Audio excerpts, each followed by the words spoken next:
வாங்க, எந்த விதமான வளவள பேச்சும் இல்லாம நேரடியா இன்னைக்கு விஷயத்துக்கு போலாம். இன்னைக்கு நாம தென்னிந்தியாவையே கட்டி ஆண்ட அந்த மாபெரும் பல்லவ சாம்ராஜ்யத்தோட கடைசி காலகட்டத்தை பத்தி பார்க்க போறோம். அதோட ஆச்சரியமான மறுமலர்ச்சி, அப்புறம் யாருமே எதிர்பார்க்காத அந்த வீழ்ச்சி. சொல்லப்போனா இது ஒரு பக்கா பொலிட்டிக்கல் த்ரில்லர் மாதிரி இருக்கும். சரி, ஒரு முக்கியமான கேள்வி. சுமார் 600 வருஷம் பழமையான ஒரு மாபெரும் சாம்ராஜ்யம் வாரிசே இல்லாம போன ஒரு பெரிய நெருக்கடியை எப்படி சமாளிச்சிருக்கோம்? அப்படி ஒரு வழியா தப்பி பழைச்ச அந்த சாம்ராஜ்யம் கடைசியில தனக்கு ரொம்ப நெருக்கமான ஒரு கூட்டாளியாலேயே எப்படி அழிஞ்சது? யோசிச்சு பாருங்க. இதுதான் இந்த வரலாற்றே ஒரு மிகப்பெரிய மிஸ்ட்ரி. இத பத்தி தான் நம்ம டீப்பா அலச போறோம். 8ஆம் நூற்றாண்டோட தொடக்கத்துல பல்லவ பேரரசுக்கு ஒரு மிகப்பெரிய செக் வைக்கப்படுது. கங்கா மன்னர்கள் கூட நடந்த ஒரு பயங்கரமான போர்ல பல்லவ மன்னர் 2ஆம் பரமேஸ்வரவர்மன் கொல்லப்படுறார். இந்த திடீர் மரணத்தால என்னாச்சு தெரியுமா? பல்லவ அரச மரபோட நேரடி வாரிசு அப்படியே முற்றிலுமா இல்லாம போயிடுச்சு. ஒரு பெரிய சாம்ராஜ்யம், ஆனா ஆள மன்னனும் இல்ல, அடுத்த வாரிசும் இல்லைன்னா நினைச்சு பாருங்க, அது எப்பேற்பட்ட ஒரு அரசியல் நெருக்கடியை உருவாக்கியிருக்கோம். இந்த இக்கட்டான நேரத்துல அங்க ஒரு சுவாரஸ்யமான ட்விஸ்ட் நடக்குது. பல்லவ நாட்டுல இருந்த கடிகை, அதாவது கற்றறிந்த பிராமணர்களோட சபையும் உயர் அதிகாரிகளும் ஒன்னு சேர்ந்து ஒரு துணிச்சலான முடிவை எடுக்கறாங்க. என்னன்னா, நேரடி வாரிசு இல்லனாலும் பரவாயில்ல, அரச குடும்பத்தோட ஒரு தூரத்த உறவுமுறை கிளைக் குடும்பத்திலிருந்து ஒருத்தர மன்னரா தேர்ந்தெடுக்கலான்னு முடிவு பண்ணாங்க. ஒரு சாம்ராஜ்யத்தை காப்பாற்ற அவங்க எடுத்த இந்த முடிவு ரொம்பவே அபூர்வமானது. அப்படி ரொம்ப ரொம்ப கவனமா தேர்ந்தெடுக்கப்பட்டவர்தான் 2ஆம் நந்திவர்மன். இவரு கிபி 731லிருந்து 796 வரைக்கும் மிக நீண்ட காலம் ஆட்சி பண்ணார். ஹிரண்யவர்மனோட மகனான இவரை ஏன் ஸ்பெஷலா செலக்ட் பண்ணாங்க தெரியுமா? அப்பா வழியிலையும் சரி, அம்மா வழியிலையும் சரி, அவர் எந்த கலப்புமே இல்லாத ஒரு தூய்மையான அரச வம்சாவழியைச் சேர்ந்தவர். பல்லவ வரலாற்ற மறுபடியும் தூக்கி நிறுத்தின ஒரு முக்கியமான திருப்பு முனை இதுதான். இப்போ குறிப்பா எக்ஸாமுக்கு ரெடி ஆகுறவங்களுக்காகவே ஒரு முக்கியமான பாயிண்ட். இதை நீங்க கண்டிப்பா நோட் பண்ணிக்கணும். வரலாற்று ஆய்வாளர்களுக்கு பல்லவ வரலாற்ற அக்குவேர் ஆணிவேரா தெரிஞ்சுக்க கிடைச்ச ஒரு கல்லாலான பாடப்புத்தகம் பத்தி தான் இப்ப நாம பார்க்க போறோம். இது ரொம்பவே இன்ட்ரெஸ்டிங்கான ஒரு விஷயம். அது வேற ஒன்னும் இல்ல, காஞ்சியில இருக்கிற புகழ்பெற்ற வைகுண்ட பெருமாள் கோவில் தான். இத கட்டினதும் இதே 2ஆம் நந்திவர்மன் தான். இதோட ஸ்பெஷாலிட்டி என்னன்னா, இந்த கோவில் சுவர்கள்ல இருக்கிற புடைப்புச் சிற்பங்கள் பல்லவர்களோட முழு வரலாற்றையுமே ஒரு காமிக் புக்கு மாதிரி காட்சிப்படுத்துது.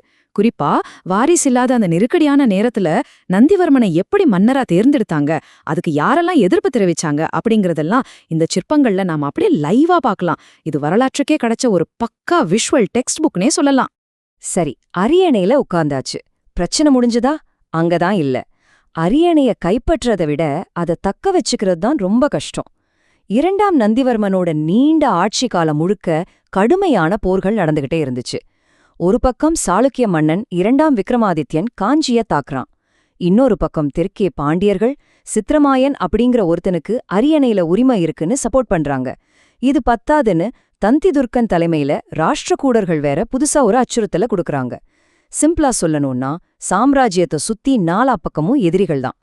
இப்படிப்பட்ட ஒரு நெருக்கடியில தான் நந்திவர்மனோட மாஸ்டர் பிளான் வேலை செய்ய ஆரம்பிச்சுது. ராஷ்டிரகூட இளவரசன் தந்திதுர்க்கன் காஞ்சியையே கைப்பற்றினாலும் நந்திவர்மன் அந்த தோல்வியை கூட தந்திரமா ஒரு கூட்டணியா மாத்திட்டார்.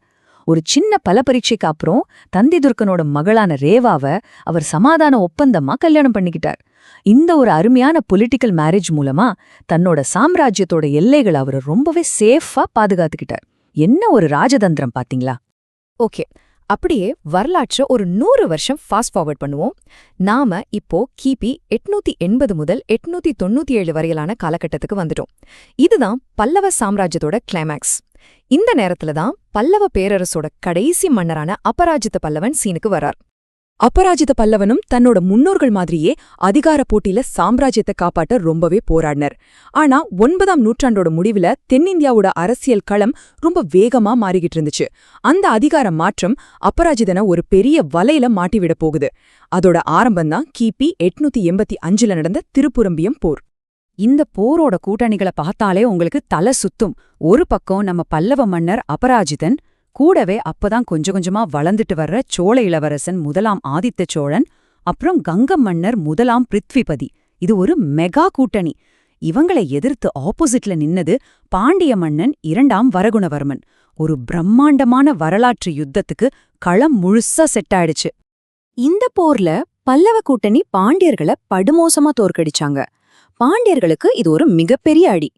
வெற்றி பெற்ற அபராஜித்தனுக்கு அப்போ தெரியல, தனக்கு கிடைச்ச இந்த மெகா வெற்றி தான் தன்னோட மொத்த வீழ்ச்சிக்கும் போட்ட முதல் அஸ்திவாரம்னு.